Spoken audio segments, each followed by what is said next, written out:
जी, अगर आप अपनी प्रॉपर्टी की रजिस्ट्री करवाना चाह रहे हैं तो आपके लिए सजेशन ये है कि आप अभी उसको होल्ड करें, अभी उसको प्रोसेस ना करें, क्योंकि आईएमएफ ने एक इशारा दिया है कि वो लोग प्रॉपर्टी के ऊपर जितने भी टैक्सेस थे उनको कम करने जा रहे हैं। ये आपके सामने हमने तमाम मेन न्यूज़पेपर्स की न्यूज़ आपके सामने रखी है, जिसके अंदर वो बड़ा क्लियर कट बता रहे हैं कि आईएमएफ ने इस चीज़ का इंदिया दिया है कि वो प्रॉपर्टी के ऊपर जो टैक्सेस है उनको कम करने जा रहे हैं। वीडियो देखने से पहले आपसे रिक्वेस्ट करेंगे कि इस वीडियो को एंड तक ज़रूर देखें ताकि आपके कॉन्सेप्ट के अंदर एक क्लैरिटी आ सके और आपके नॉलेज में इजाफा हो सके। अभी तक प्रॉपर्टी के ऊपर हम लोग 4 तरह के मेन टैक्सेस पे कर रहे हैं। नंबर 1, जब हम प्रॉपर्टी खरीदते हैं उस वक्त टैक्स पे करते हैं अंडर सेक्शन 236 के। इसी तरीके से जब हम प्रॉपर्टी सेल करते हैं उस वक्त भी हम टैक्स पे करते हैं। इसी तरीके से जब प्रॉपर्टी की सेल के ऊपर हमें गेन होता है, तीसरा टैक्स हम उस वक्त पे कर रहे होते हैं। और एक 7E का टैक्स है, वो भी हम सेल के वक्त क्लियर करते हैं तो हमारी प्रॉपर्टी आगे सेल होती है, अदरवाइज़ नहीं होती। अच्छा, आईएमएफ ने ये चीज़ बताई कि हम लोग जो टैक्सेस कम करने जा रहे हैं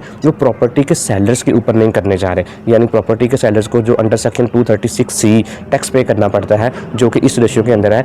फाइलर जो है वो 3% पे कर रहा होता है, लेट फाइलर 6% पे कर रहा होता है, और जो नॉन फाइलर है वो 10% टैक्स पे कर रहा होता है। आईएमएफ ने ये बताया कि जो तो प्रॉपर्टी को सेल करेगा उसके ऊपर हम टैक्सेस की रेशियो को कम नहीं करने जा रहे। हाँ, जो प्रॉपर्टी को परचेज करेगा उसके ऊपर टैक्सेस की रेशियो को 2% से कम कर देंगे। अभी की सिचुएशन के अकॉर्डिंग जो प्रॉपर्टी बंदा परचेज करता है उसमें स्लैब इस तरह से है, जो है वो 3% पे करता है, लेट फाइलर 6% पे करता है, और जो बिल्कुल ही जो नॉन फाइलर है वो 12% टैक्स पे कर रहा होता है। आईएमएफ ने ये बताया कि हम इनकी रेशियो को 2% के ऊपर लेके आएंगे। अभी तक इन्होंने ये क्लैरिटी नहीं दी कि क्या ये फाइलर की बात कर रहे हैं कि जो 3% पे कर रहा है उसको 2% से कम करेंगे, या पूरी की पूरी स्लैब को ही 2% से कम कर देंगे। अगर तो वो पूरी की पूरी स्लैब को 2% कर देंगे तो ये एक मेजर चेंज होगा, जिसकी वजह से इंडस्ट्री के अंदर बूम आएगा और लोग प्रॉपर्टी की सेल परचेज को ज़्यादा से ज़्यादा करेंगे, जिसकी वजह से गवर्नमेंट को ज़्यादा रेवेन्यू आएगा। अच्छा, एक चीज़ बड़े ही शॉकिंग है कि आईएमएफ जो हम कैपिटल गेन के ऊपर टैक्स पे कर रहे हैं उसके ऊपर बात नहीं कर रहा, वो 15% टैक्स बनता है।